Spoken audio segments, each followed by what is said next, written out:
सोमवार व्रत कथा।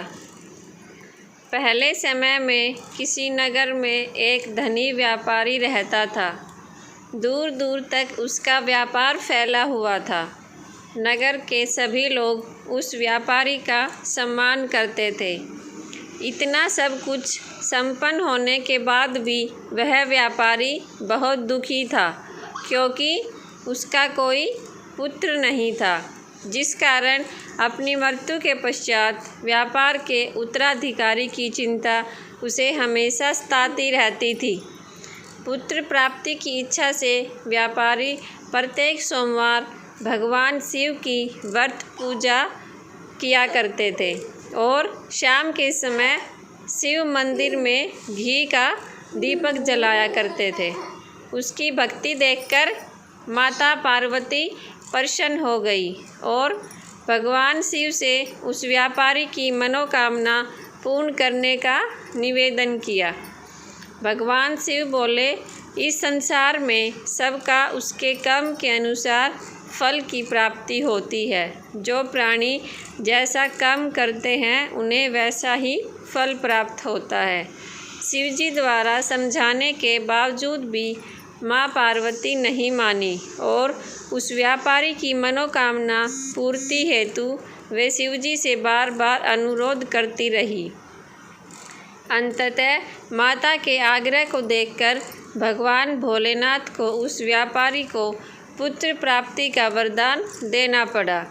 वरदान देने के पश्चात भोलेनाथ माँ पार्वती से बोले, आपके आग्रह पर मैंने पुत्र प्राप्ति का वरदान तो दे दिया, परंतु इसका यह पुत्र 16 वर्ष से अधिक समय तक जीवित नहीं रहेगा।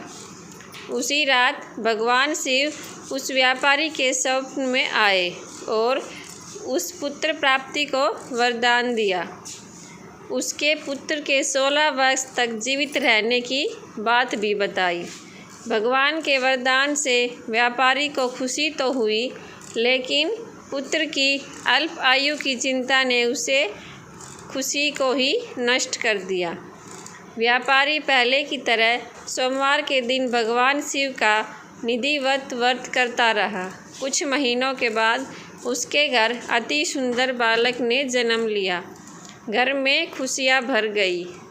बहुत धूमधाम से पुत्र जन्म का समारोह मनाया गया, परंतु व्यापारी को पुत्र जन्म की अधिक खुशी नहीं हुई, क्योंकि उसे पुत्र की अल्प आयु के रहस्य का पता था। जब पुत्र 12 वर्ष का हुआ तो व्यापारी ने उसे उसके मामा के साथ पढ़ने के लिए वाराणसी भेज दिया। लड़का अपने मामा के साथ शिक्षा प्राप्ति हेतु चल दिया। रास्ते में जहाँ भी मामा भांजा विश्राम हेतु रुकते, वहीं यज्ञ करते और ब्राह्मणों को भोजन कराते। लंबी यात्रा के बाद मामा और भांजा एक नगर में पहुँचे।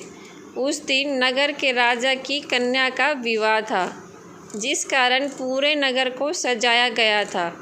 निश्चित समय पर बारात भी आ गई, लेकिन वर का पिता अपने बेटे के एक आँख से काने होने के कारण बहुत चिंतित था। उसे भय था कि इस बात का पता चलने पर कहीं राजा विवाह से इनकार न कर दे, इससे उसकी बदनामी भी होगी। जब वर के पिता ने व्यापारी के पुत्र को देखा तो उसके मस्तिष्क में एक विचार आया। उसने सोचा, क्यों न इस लड़के को दूल्हा बनाकर राजकुमारी से विवाह करा दूं। विवाह के बाद इसको धन देकर विदा कर दूंगा और राजकुमारी को अपने नगर ले जाऊंगा। वर के पिता ने लड़के के मामा से इस संबंध में बात की। मामा ने धन मिलने के लालच में वर के पिता की बात स्वीकार कर ली। लड़के को दूल्हे का वस्त्र पहनाकर राजकुमारी से विवाह करने के लिए सच कर दिया गया। राजा ने बहुत सारा धन देकर राजकुमारी को विदा किया। शादी के बाद लड़का जब राजकुमारी के साथ लौट रहा था तो वह सच नहीं छिपा सका और उसने राजकुमारी की ओढ़नी पर लिख दिया, राजकुमारी, तुम्हारा विवाह मेरे साथ हुआ था। मैं तो वाराणसी पढ़ने के लिए जा रहा था और अब तुम्हें जिस नवयुवक की पत्नी बनना पड़ेगा वह कान्हा है। जब राजकुमारी ने अपनी ओढ़नी पर लिखा हुआ पढ़ा तो उसने काने लड़के के साथ जाने से इनकार कर दिया। राजा सब बातें जानकर राजकुमारी को महल में रख लिया। उधर लड़का अपने मामा के साथ वाराणसी पहुंच गया और गुरुकुल में पढ़ना शुरू कर दिया।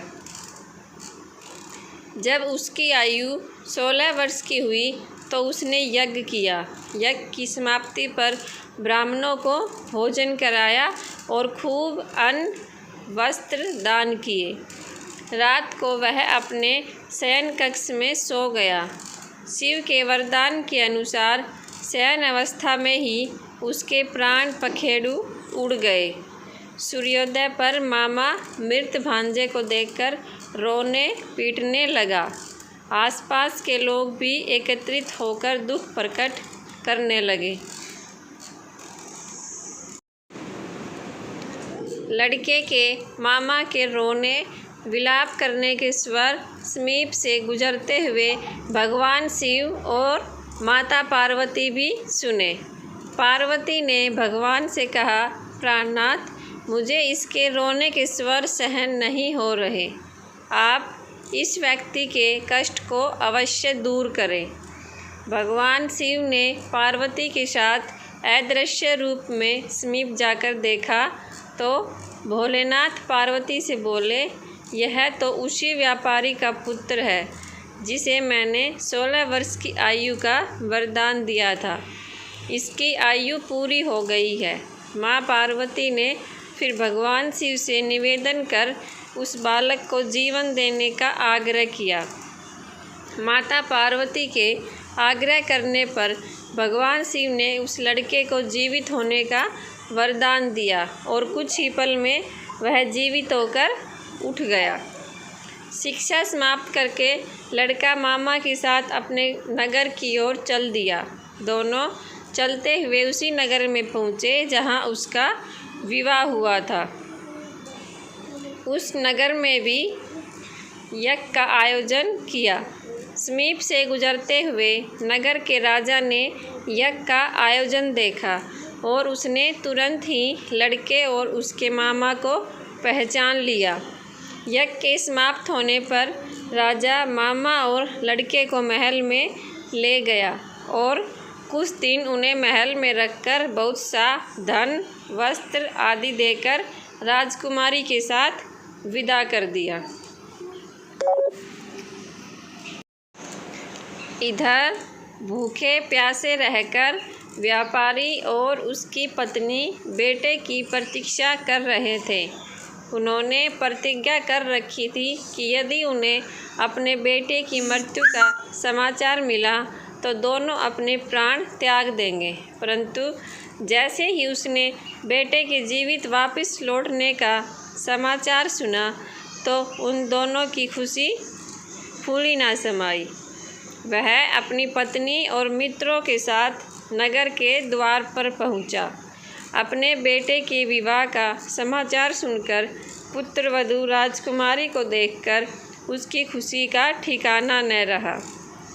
उसी रात भगवान शिव ने व्यापारी के स्वप्न में आकर कहा, हे श्रेष्ठी, मैंने तेरे सोमवार के व्रत करने और व्रत कथा सुनने से प्रसन्न होकर तेरे पुत्र को लंबी आयु प्रदान की है।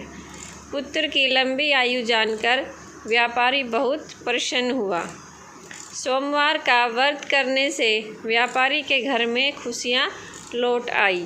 शास्त्रों में लिखा है कि जो स्त्री या पुरुष सोमवार का विधि व्रत करते और व्रत कथा सुनते हैं उनकी सभी इच्छाएं पूरी होती हैं।